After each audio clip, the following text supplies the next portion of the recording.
Well, I'm sure Lindy and 31 other teams will tell you that today's the best day of the year when you get to see the fruits of your labor over the off season. You see the growth of your young players come together on day one of training camp. So, I mean, I think excitement is an understatement. A lot of anxiousness to see really how we pull this together and how they come together sooner rather than later. And but we got really good kids that care. We have a coaching staff that cares. Obviously, our ownership cares and is giving me every resource possible to improve the team each year. And so, yeah, there's some nerves, but excitement is an understatement, that's for sure. Just like Tom, excited to get going. Leading up, we've put a lot of work into, the fact there's different ways we can become a better team. Some of the staff has changed. The players that Tom has added, the commitment that ownership has made. Excited. I mean, how can you not be excited? It's the first day of camp, and everybody else that got on the ice, the energy was great. The effort was great, and, the focus now is just try to get better every day. Lindy, you've worked with these young kids for a couple of years now, but when Tom brings in those veterans, whether it's a Brendan Smith, Andre Palat, can you feel a difference on a day one at camp when you have those types of presence around? I think you feel the difference. You feel the energy from everybody. I think that, we've got guys now that have been around 3-4 years that are, ready to take the next step, and now you've brought some veterans in around them that have been there and done that. You got a Plot that's been a winner, a Marino that's been a winner, so you've got players around that know how to play the game, they know how to prepare, they know how to practice, and they got personalities that are infectious. One of the big questions, obviously through last season, was the goaltending situation. You bring in Vitek, Mackenzie comes in and says that he feels, healthy, ready to go. What does he have to prove to the organization? What does he have to prove to himself, and how much faith do you have in him, given how it's been up and down, that you have in him, Tom, right now? Well, I think the obvious is we do trust him. We believe he can be the goalie we saw a year and a half ago, 2 years ago. Injuries happen. This guy, he's really never had to deal with an injury in the past. That's behind us. Today's day one of a new year, and we believe there's a high upside with Mackenzie Blackwood. He's going to get the opportunity to get back on the horse and show us really who he is as a goaltender. Are you surprised to see Jonathan Bernier where he is right now? Obviously in practice today, taking a lot of shots. I know there was a lot of question marks, Tom, at the end of last year. Well, sure, there's a lot of question marks, and I just wanted to go into this new season protected in that position. We definitely have done that. I was surprised to see how well he was moving, and I know he's feeling better with each day, each week. He's still some time away, but he looked great. The summer, checklist was to improve our goaltending, or at least make it deeper, and I think we've done that. Lindy, how much competition do you see amongst your forward group? This might be the deepest that it's been since you've been here, especially with who has been brought in and guys who have been in the league for a while. How do you kind of see that forward situation playing out for you right now? Well, what I see is a lot of healthy competition. We've got guys coming back that have been good pieces for the Devils that are coming off injury. You look at Miles Wood coming back in the lineup. After suffering his injury. But with the people we've added, we've just added some healthy competition between players, which we know we're going to have injuries. We know that players are going to have to step in. I think the depth is there to make it through a couple positions if all of a sudden we suffer that. And we've seen that where, we lose a Nico, we lose a Jack, we lose good players. And the more good players you have, you're able to fill those spots and continue on and be successful. Well, just to add to that, the depth is something that I think we wanted to improve as well. Everybody can count and figure out the numbers. We think that's a real good problem. But it also shows the depth or the growth in our young players who are pushing up from underneath. As I always say, they push up from Utica to try to push out some weeds. and really create that competition. And we're going to see that with the Zetterlunds. We're going to see that with the Boquist. We're going to see that with even Holtz. He's going to get an opportunity to stay on our team, and that should push player A, B, C, and D. But I think it becomes a really good problem to have when you have that depth.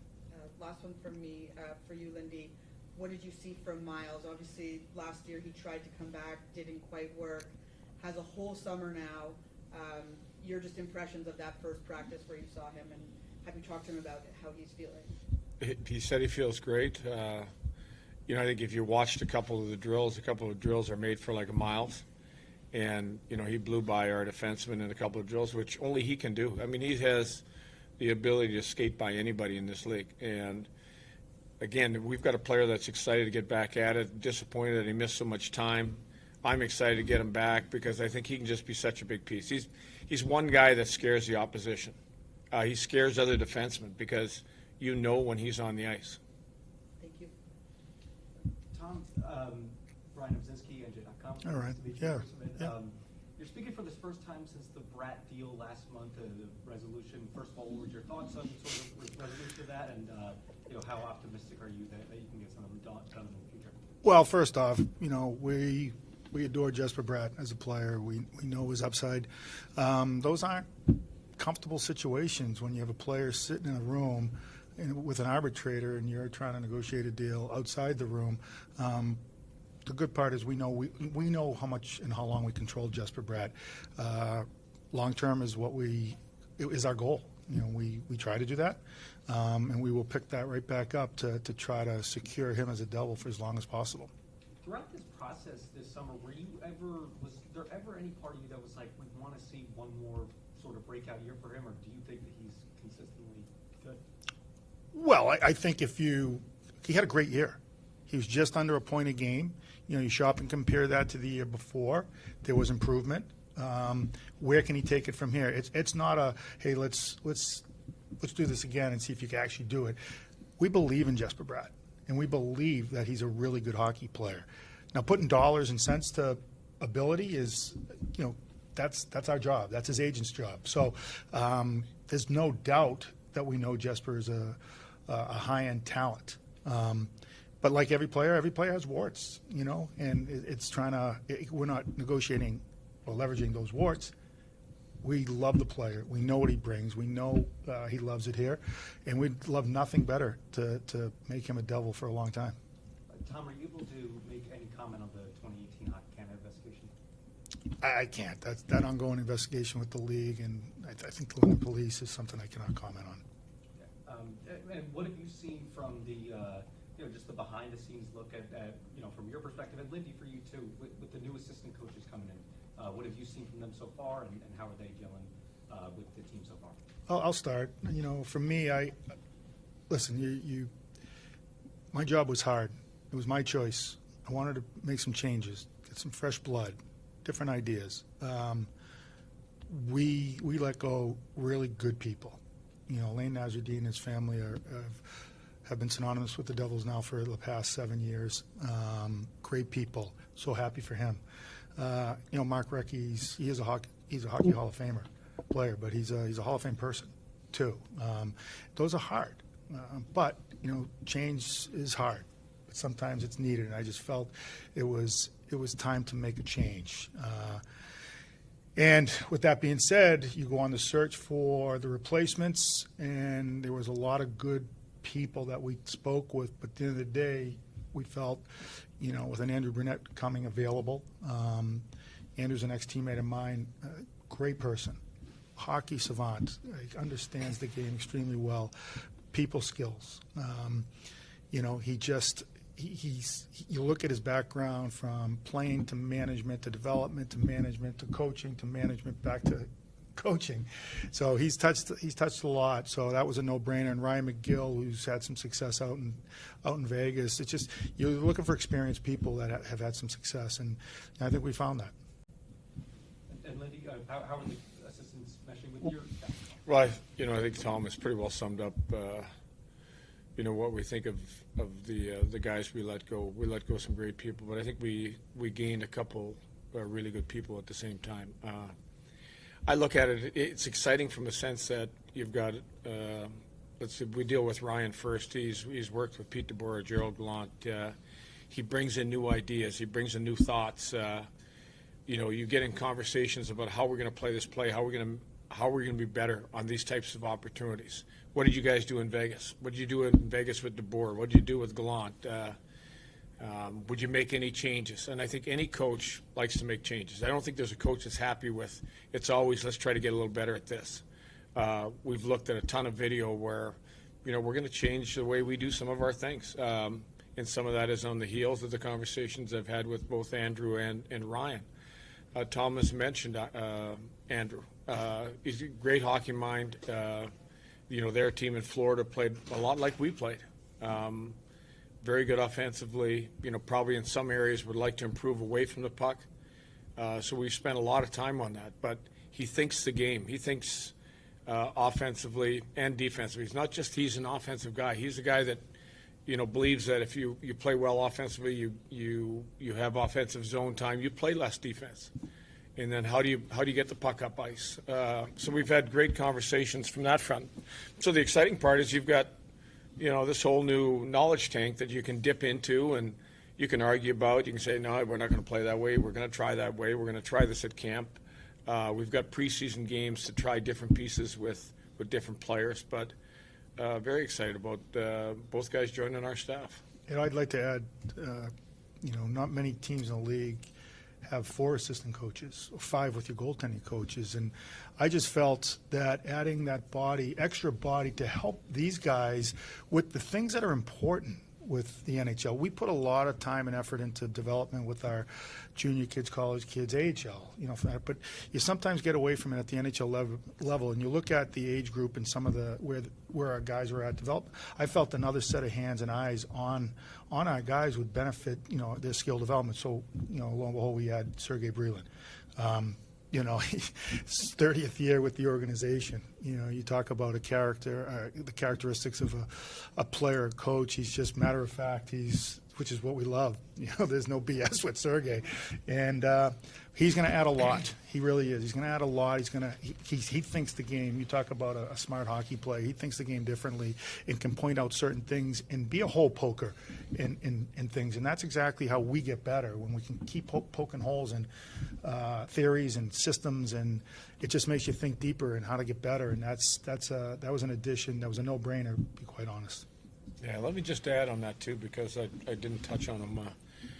I love having conversations with Sergey. It is a play away from the puck, defensive play. It is just be here, do your job, do this. And the second part is he's grown up with a lot of our young guys. His knowledge base and the respect that these guys have for him, because he works extremely hard at his task. He's the one guy that, I can watch a clip and he'll instantly go, well, this guy should have done that. This guy should have done that. Every coach will look at something, whether it's a forward coach, defense coach. We're looking at something, and Sergey will just step right in and say, well, if he would have done that. And you look at it and you go, yeah, if he would have done that, you're right. So, the hole poker. Yeah, you look at a guy that's been in this organization that long and had this success, and we talk about bringing in winners, we're bringing in a winner. Mm-hmm. So it's great to have him on the staff also. Hey, Tommy. Tom, what are your realistic expectations for this team, and what would you relay to the fans? Patience to start this season? What are your expectations? I realize there's some impatient fans, and I'm impatient too. Like I want to get to the playoffs. I want to get that experience to parlay it into the next year, however long rounds you go, whether you go 7 games. I don't know what that looks like. I don't have a crystal ball. All I know is there were certain areas of the team we had to improve on, and championship pedigree and the Palats, and even that, like Lindy said, a Sergey Brylin mindset. And then you add the depth we did on the defense. The situation we went through last year with goaltending. So you start trying to build out the pieces that you feel can give you a chance. I talked to the team yesterday, and when I say the team, I talked to not only the players and the guys in camp. my own staff members were there, the first floor, the medical staff, the equipment staff. This isn't about the end result. That's an end result question. Just wholeheartedly respect that. But it's about the process. It's about making sure we have the right process in place each day. You practice the right way. You create good detail and habits in your game. You parlay it into your games. If we can create that process, we don't want to put the cart before the horse. The process will take us to where we want to go. I truly believe that. If we put one foot in front of the other and just continue to do the right things, believe in the right things, push each other, keep each other accountable, build that type of culture that, the standard here is high. We drew that where that line is. We need to get to that line. Those players, coaches, myself, will push each other every single day to be the best we can. Where that takes us, we think we've got a good team. We believe we've got great pieces long haul. Now's our time. Why wait? Play the way we're capable of playing. Do what you're supposed to do. Support one another. Trust one another. Let the process take care of the result. Lindy, is there one area after what you went through last season, and injuries aside, that was a bit of an issue too, health-wise. But is there one area on ice that needs to get better to get this team to where you want it to be? Well, I always feel there's more than one area. If you look at the last 2 years we've had, and you mentioned patience. I think that our focus was always, going into the season was to get the team in the right place to get off to a good start, and we have. Both starts from the first season I was here to the second season I was here, we put ourselves in the right position. There's always areas that you can improve. You got to get a bigger buy-in. And that buy-in has to be by everybody. So it's a buy-in from away from the puck, to be a harder team on the body, harder team away from the puck, better defensively, maybe being a little bit happier when you've got a couple goal lead, to be a team that isn't going to give up that key opportunity to let another team back in the game. But there's lots of areas you just continue to try to get better every day. The focus of really today's practices was we were going to get better away from the puck. We're going to talk about the energy we need to get back to our own end, and if we do it from player 1 to player 18, the guys that are dressing up front and the guys that are playing in the back end, we know we'll be a better team, and it's going to be a process of pushing each other, of holding each other accountable to the standard we need to play at.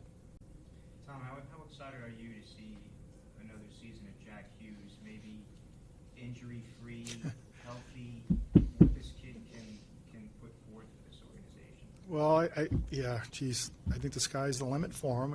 We saw him as an 18-year-old boy, some of the struggles he had, but when you saw the glimpses of what he could do with the puck, it just kind of like, whoa, okay, there it is. Learning how to maintain that, consistently do what he does best, you saw in year 2, and you saw him coming. You saw the start to last year. Unfortunately, injuries, he got hit by the injury bug. But, what he did when he was healthy, honestly, you puts a smile on my face. I'm sure it puts a smile on our fans' face, that we've got a good one here that can produce offensively, can push people to be better offensively. Like I said, the sky's the limit for Jack Hughes. Two more for you, Lindy. I'm curious, when Nico was here earlier, we were talking about the captaincy and leadership, and he said to me that one of the things he wishes to do is become even a better leader. And we know that he's a guy that leads by example on the ice. What have you thought of Nico as leader and what he's been able to do on the ice, in the locker room, with the coaching staff? And when he says he wants to become a better leader, maybe what would be some advice you would give him if he did ask you, how can I become a better leader? Well, first of all, I would say that he's a good leader right now. I don't know if the organization could have picked a better guy as captain. Just for the fact, the way he plays the game on the ice, the way he treats his teammates, what he expects out of his teammates. I do think that Nico is a guy that wants to get better all the time, whether it's hockey, whether it's leader, whether it's teammate. I think it's a level of accountability that he can have with his peers that he probably wants to improve, that saying, listen, the time is now. If we're going to be a good team, this is what is acceptable. And just to carry that forward every day. And I think he's at that point in his career. And finally for you, Lindy, the experience that Tom was able to bring in the offseason, some Stanley Cup pedigree, playoff pedigree, just leadership in general, how does that translate to the locker room? Like, in what situations will maybe you as a coach rely on some of these guys with that? I think in some ways I think it might be difficult since it's their first year here to maybe talk or speak up, but because they've been in the league for such a long time, maybe it'll be easier for them to make that transition. How do you need these new guys on defense for that Fitzy brought in to kind of help out, move along this? I think at first and foremost is the way they play on the ice. What all these guys can bring in different situations. My goal and my staff's goal is to make every player that dresses important, have an important role in this team.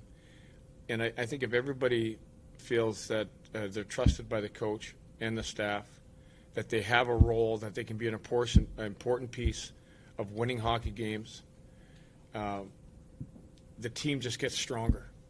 And then I think it starts, these guys will come in, they'll play, we'll like the way they play, we'll like what they're doing for us.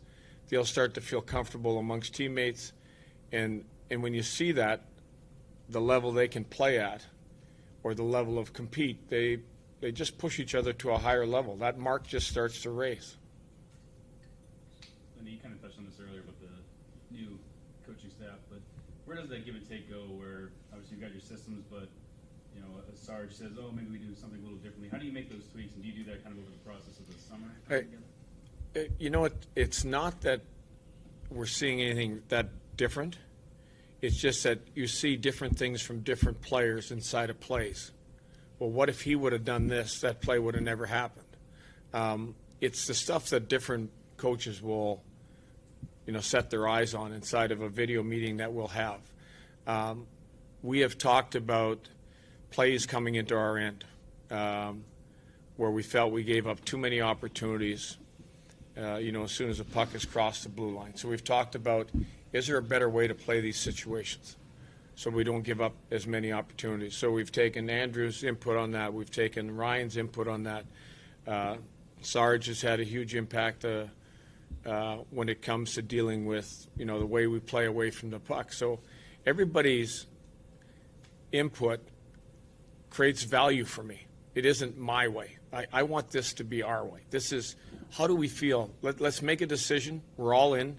This is the way we're going to play it and move forward. Last one from me. How do you approach how many preseason games you have, how you want to be viewing these players, giving young kids a chance versus the amount of competition? How do you sort of gauge how you operate within that preseason that's coming up very quickly? Well, again, that's something that Tom and I talk about. We've had young players down in Utica, might be first, second-year guys that we feel need to see some games. We need to see where they're at. Some of those players in the past, we know that probably 90% chance they're going back there. But it gives us a read on an NHL game against NHL competition where they're at. There's some players that maybe have a tremendous camp that you want to look at. Well, I'll say to Tom, we got to see him again. We have a schedule in place. It doesn't mean that schedule doesn't change. It doesn't mean that all of a sudden a player we thought we were going to play just a couple games, all of a sudden you go, man, he was good in that game. We got to see him again. And if he's good again, then something you take a look at. So it evolves through training camp. Like today's practice, there's a lot of guys I like. There's some guys I didn't. I'm not going to tell you who I didn't like, but I can tell you that there's probably 90% of the guys I went, wow, it looks like this guy's gained a step. Looked like this guy's, really got it together. So all that factors into who's going to play and how many games they're going to play. Those are good stories, though. When he keeps saying, I want to keep seeing Dawson Mercer. I want to see Jesper Bratt in the past. Like, those are good stories, okay? It's all yours because they've earned it. They've earned that second game, that third game, that fourth game. It's like, we can't send them down. But there are bubble guys that you need to see. We bring in a couple tryouts. Like, they're here to try out. You can't try out if you don't play. Like, so, they'll be afforded that game or two, or depending on how they do, 3, 4. I don't know the answer. As far as the schedule, we always debate 6 games, 7 games. There are teams that actually have 8 games. That's a little too much. But the 7 games are usually good. What we liked in the past was that split squad. Those are awesome. You kill 2 birds with 1 stone, and you got 2 teams playing on the same day, and then you can get down to, numbers. You've given kids an opportunity because maybe they played well in rookie camp. They earned it from the year before, and you threw them the bone and said, hey, pat in the back. This is a good job. You can get an exhibition game, like you said, 90% sure they'd be sent down, and so there's a lot that goes into it. But at the end of the day, you want your team, and we know the bulk of our team, to be ready for the start of the season, and that's what these exhibition games are for. Thank you. Tom, last one from the back row here. It's a meritocracy. You talk about earning spots, and we know that's true, but there are other factors. Guys are not waiver eligible, so on and so forth. So have you guys talked about what you'd like to see a final construction of a roster, 14-4, 7D? Like, what positions will you supplement, or what might you carry more of? Oh, right now we've got 3 goalies. So I probably, if I had to guess, we're probably a 14-7, 3. Does that add up to 20? That's a little bit too many. Whatever. That's a little bit too many. 13. But, that'll all play itself out. Creating depth, creating competition. You talk about meritocracy. That's really what we want to create. We want guys to earn it. And if guys do get sent down, it doesn't mean they won't be back. It doesn't mean they won't be back.